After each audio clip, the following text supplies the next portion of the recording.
Night 3 and our final night of HHN 2022. We got a lot of ground to cover, so let's not waste too much time. Let's head in, see how many houses we can do tonight. Let's go.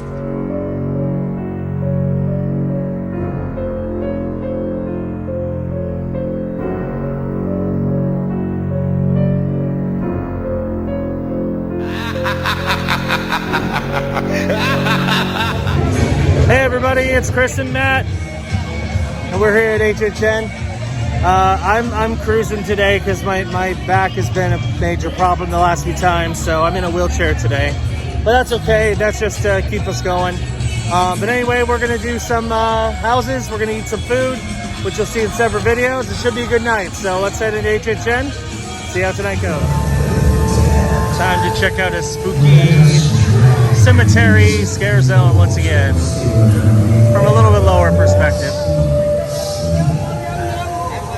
Nightmares are eternal, and the wakeful eye never knows.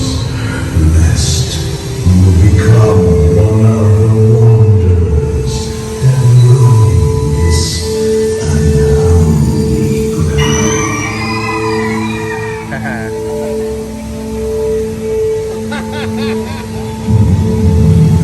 Awesome.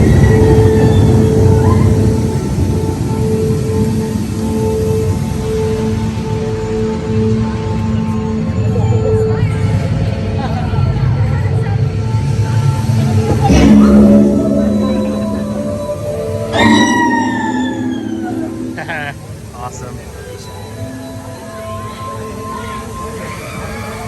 All the spooky ghosts and undead.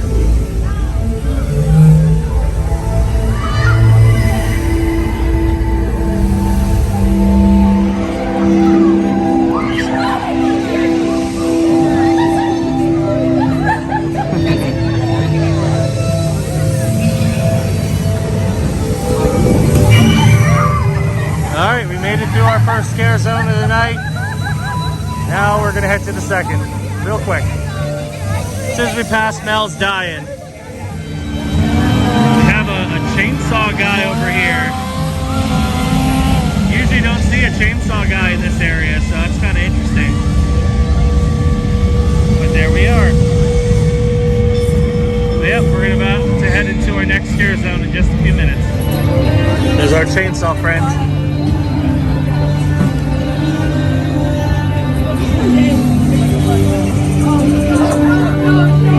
And now it's time to enter into Scarecrow, which I would say out of all the scare zones this year, this is the best one by far. It's very, very good.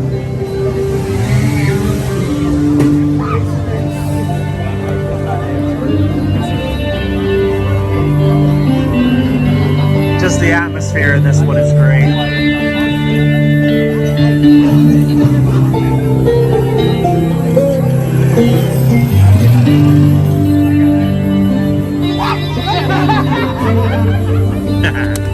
Nice.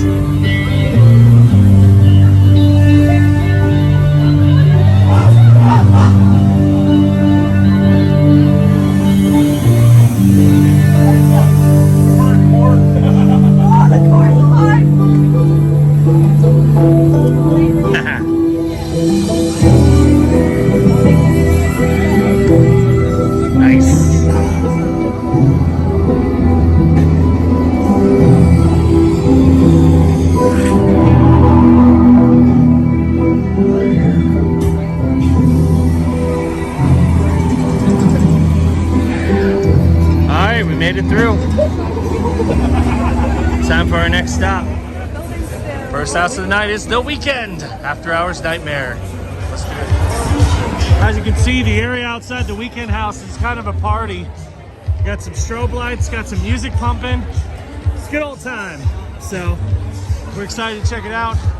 This is definitely probably the most divisive house I've heard this year. So we'll see how it turns out, but I'm pretty excited for it. So yeah, let's do it. Here's the outside of The Weekend After Hours Nightmare house. Not quite as impressive as the facade as the one in Hollywood.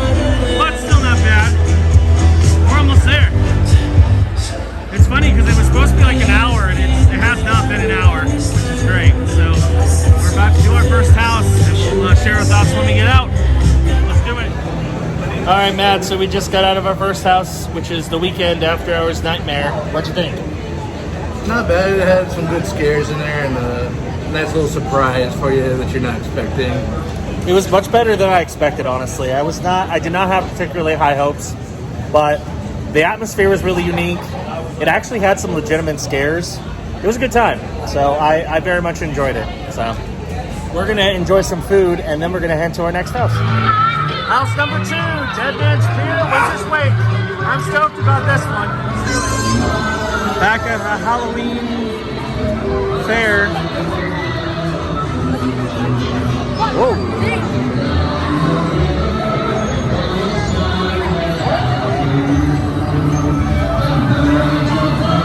The scare zone's just so like kind of chill and fun. And then there's like a random parade for some reason. A cloud.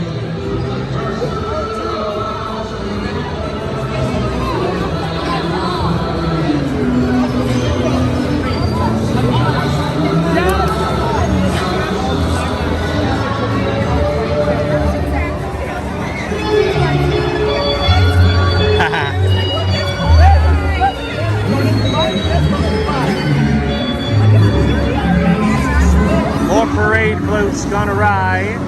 And of course that classic HHN smoke.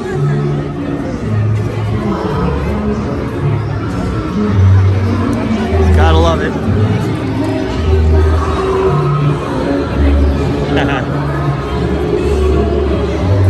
This scare zone's a lot more lively than it was the last time we were here. That's for sure. A robot! Robot. That's cool.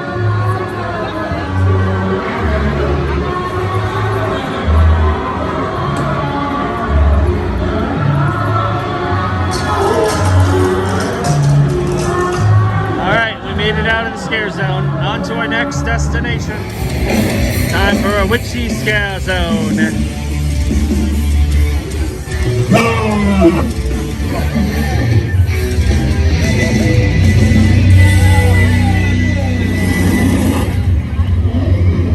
Legion of darkness, dwellers of the night, I've conjured each of you from a different plane, each bringing its own evil.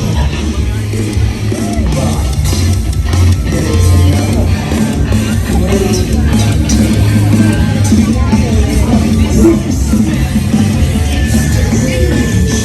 That's a small scare zone, but it's a fun one. Anyway, I think we're gonna head to Diagon Alley to get some butterbeer and then see where the night takes us from there. Last house of the night and the last house we're doing for HHN31, Spirits of the Coven. Let's go check it out.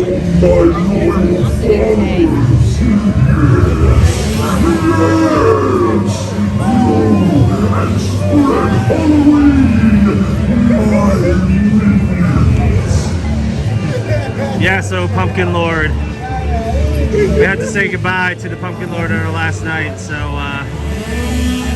yeah, gotta.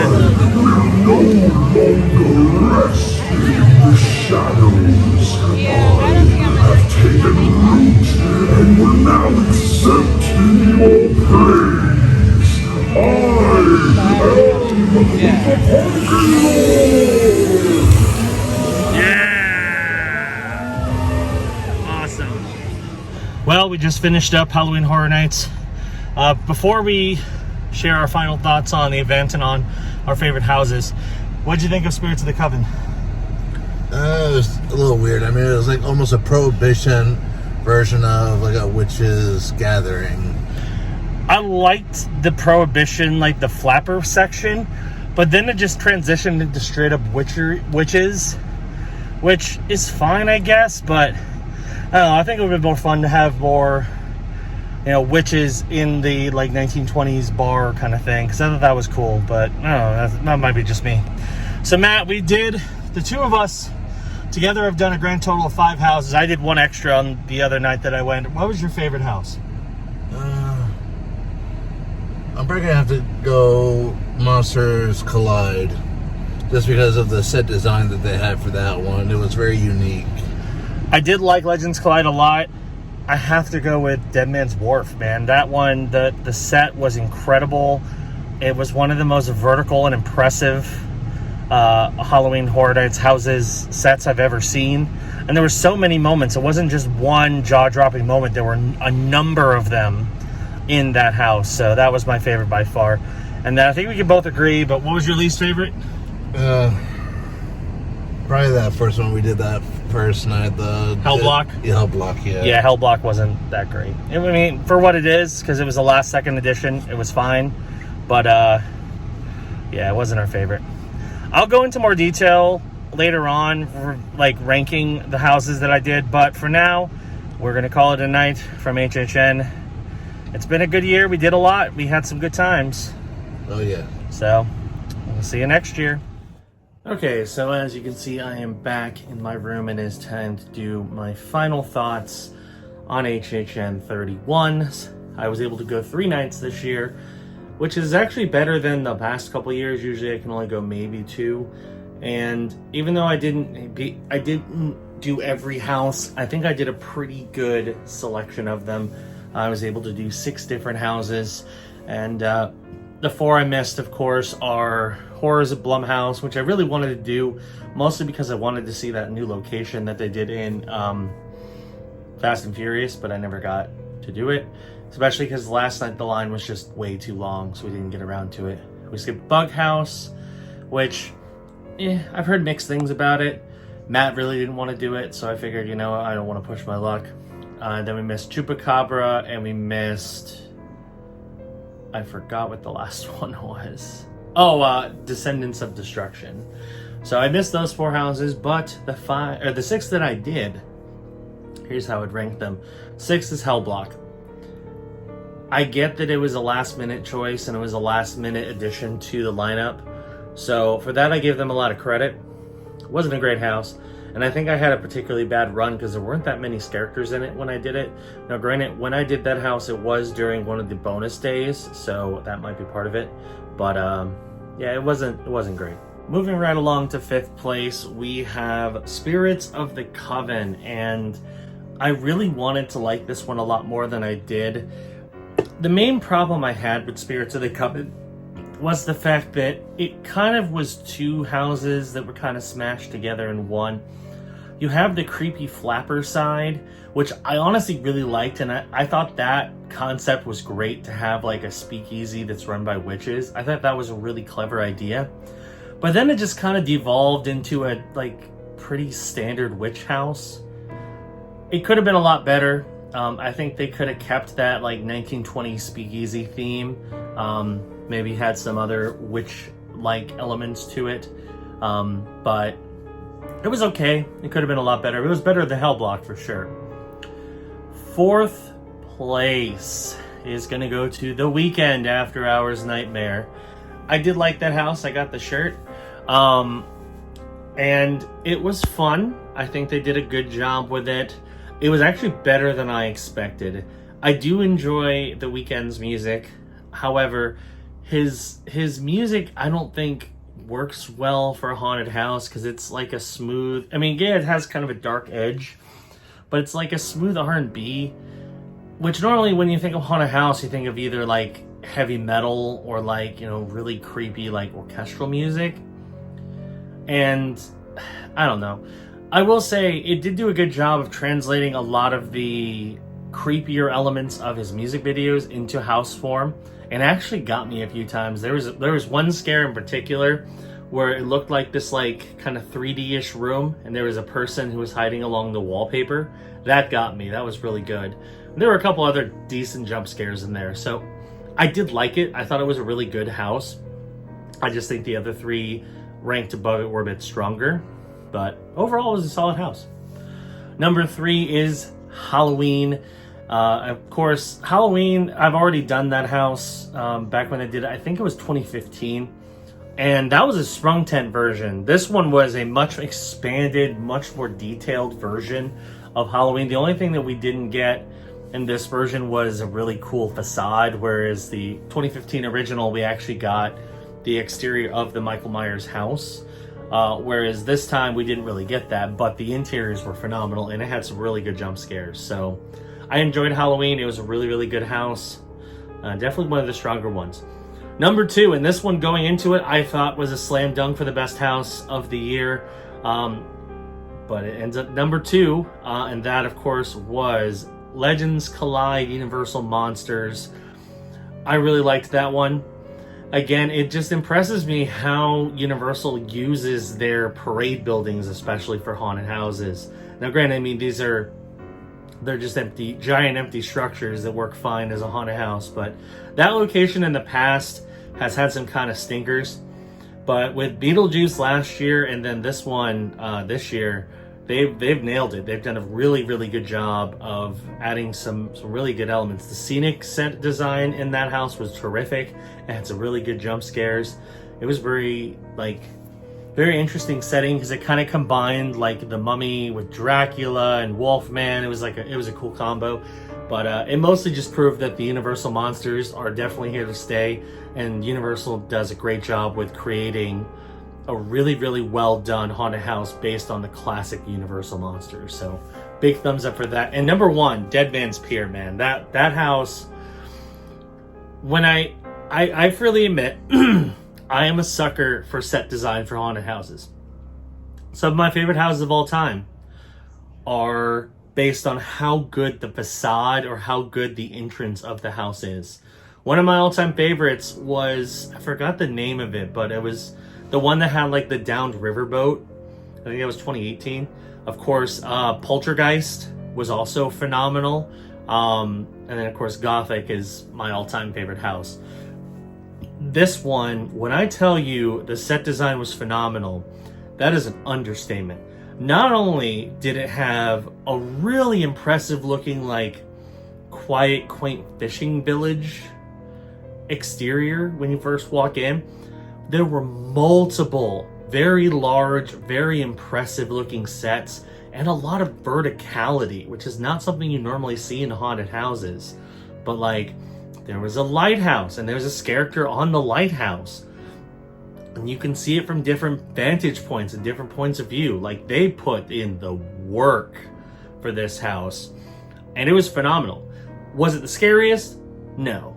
I didn't really jump much, but I wasn't really even looking to be jumped. I was just appreciating how good the set design in that house was. So that's my favorite by far. And it's probably the most impressive set I've seen them do for HHN, and that's saying a lot because they've done some really impressive sets. So hats off to the HHN team for putting together a really impressive set, and my favorite house of 2022.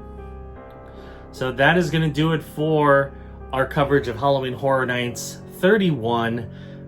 It's been fun. I wish we could have done more videos. We still did 3. We did all the scare zones multiple times, a few different vantage points.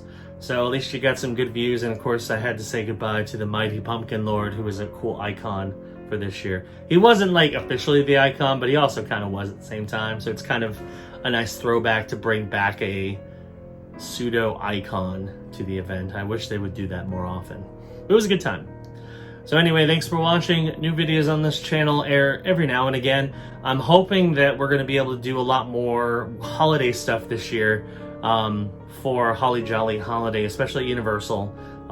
Might sneak over to Disney to try to catch some of the cool holiday stuff, but we'll see about that. But yeah, that's kind of the goal, is I want to do more holiday stuff this year, because didn't do much last year. But we'll have to see. Anyway, thank you for watching, and we'll see you on the next video here on the Thrill Seekers. Bye-bye.